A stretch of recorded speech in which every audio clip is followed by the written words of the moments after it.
고전문법 이론 3강입니다. 국어의 변천, 표기와 관련돼서 이제 마지막이죠. 포인트 4, 동국정운식 한자음 표기. 동국정운식 한자음 표기 개념부터 살펴볼게요. 한자를 중국 원음에 가깝게 표기하는 방식이다. 말하자면 중국 사람들이 한자를 읽는 그 발음을 그대로 한글로 적고 싶었다라는 겁니다. 그래서 이상적 한자음이라고 부르고요. 이상적 한자음으로 표기하고 싶었다라고 하는 게 뭘 얘기하는지 좀 개념적으로 이해해 보시면은요. 슬라이드 위쪽에다 간단하게 메모해놨어. 봐봐. 예를 들면 영어 단어에 오렌지야 라고 한다면 우리는 일반적으로 모든 사람들이 저 단어를 한글로 오렌지 이렇게 적어놔. 그러면 이게 오렌지구나 라고 다들 인식하는 거죠. 이런 아이들이 현실적인 표기인 거죠. 근데 그 영어 단어의 원래 발음을 생각해보면 이 오렌지라고 발음이 안 되지, 그지? 원래 발음은 약간 오렌지 이런 느낌이 가까울 거야, 그지? 이 발음, 이상적인 그 오렌지의 원래 발음을 살려가지고 한글로 표기한다면 어린쥐 이런 식으로 쓸 수 있을 거예요. 이럴 때 이쪽의 표기가 현실적인 외래어 표기라면 이쪽의 표기가 이상적인 외래어 표기일 거야. 이런 관계처럼 세종대왕도 중국의 한자말의 발음을 현실적으로 우리나라 사람들이 발음하는 도금이 아니라 중국 사람들이 어떻게 발음을 하지 이걸 고민해서 한글로 쓰고 싶었던 겁니다. 다만 우리나라 사람들에게도 이제부터 오렌지를 어린지로 쓰고 토마토를 토메이도라고 쓰자라고 이야기한다면 이걸 받아들이기가 쉽지 않죠. 마찬가지였습니다. 동국정운식 한자음 표기라고 하는 게 발표되었지만 창제 후에 잠시 사용돼요. 세종대왕님이 두 눈을 이렇게 뜨고 살아계실 적에는 잠시 사용되다가 그 이후로는 서서히 그냥 편하게 우리에게 익숙한 현실적인 한자음을 표기하는 방식으로 바뀌게 됩니다. 다만 우리가 공부하는 문헌자료의 50% 이상의 비중을 세종어조원민정음이 차지하고 있어요. 거의 7, 80%까지 차기도 해. 이 세종어조원민정음 같은 경우는 동국정원식 한자음 표기가 쓰였기 때문에 우리가 이것의 특징을 정확하게 알고 있는 게 중요합니다. 특징 3가지 정도로 정리해서 기억해 볼까요? 첫 번째는 초성과 중성과 종성을 모두 표기하려고 했다라는 겁니다. 따라서 종성 자리가 비어 있으면 이 빈 자리를 채워두기 위해서 글자 이응을 활용해 가지고 이 빈 자리를 채워두었어요. 예를 들면 모라고 하는 글자를 보게 되면 초성의 미음, 중성의 오라고 하는 모음이 채워져 있고 종성에는 받침이 없잖아, 그치? 고유어 표기할 때는 이런 것들은 아무 상관이 없는데 한자음을 표기할 때는 이 자리에다가 뭐를 넣었다? 이응을 넣었다는 거예요.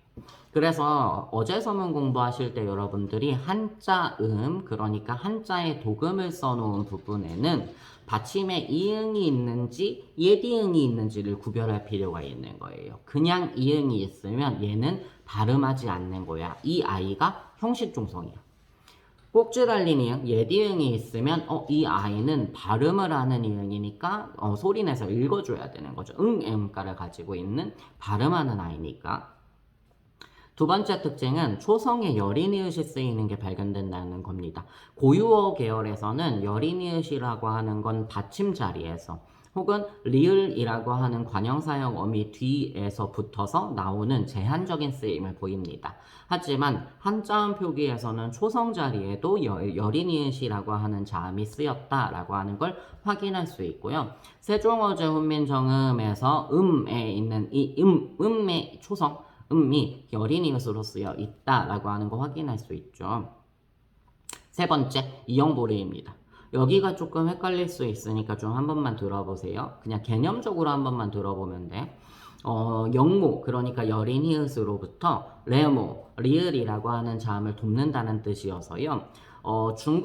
우리나라의 리을과 다르게 중국의 리을 발음은 입성, 그러니까 빨리 닫히는 소리여서 리을을 입성으로 발음하라는 표시로 리을 뒤에다가 여린이읒을 붙여 적기로 했어.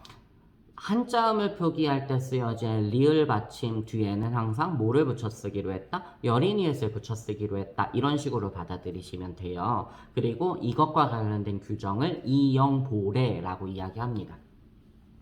사실 이 이영보래가 쓰였다라고 하는 건 우리가 공부할 수 있는 그 세종어주문민정음이나 이런 데에선 발견되지 않고요. 다른 자료들에서 확인할 수 있는데요.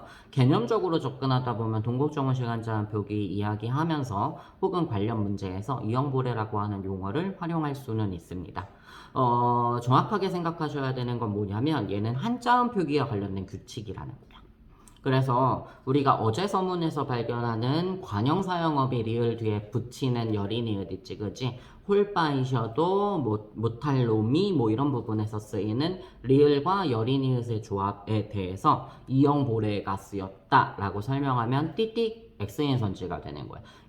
요거를 정확하게 알고 있어야 돼. 이영보래 개념을 정확하게 암기하는 것보다 얘는 한자음에 쓰이는 표기 방식이야. 고유어에 있는 리을 뒤에 있는 열이니엇은 이걸 가지고 이영보래라고 하진 않아 라고 하는 거 정확하게 기억해 두세요. 이것만은 기억하자. 1. 동국정원식 한자음 표기는 이상적 한자음을 표기하기 위해 만들어진 표기법이나 금방 사라졌다. 2. 형식 종성과 초성 자리의 열인 히읗 사용 등이 동국정원식 한자음 표기의 특징이다. 3. 받침 리을 열인 히읗이 한자음 표기에 쓰일 때 동국정원식 한자음 표기이면서 이걸 이영보래라고 부른다. 4. 15세기 한글 문헌에서 발견되나 용비어천가에서는 한자음 표기 자체가 되어 있지 않다. 따라서 동국정원식 한자음 표기라고 용비어천가 문헌에 대해서 이야기하면 띠띠 잘못된 거니까 여기까지 기억해 주세요.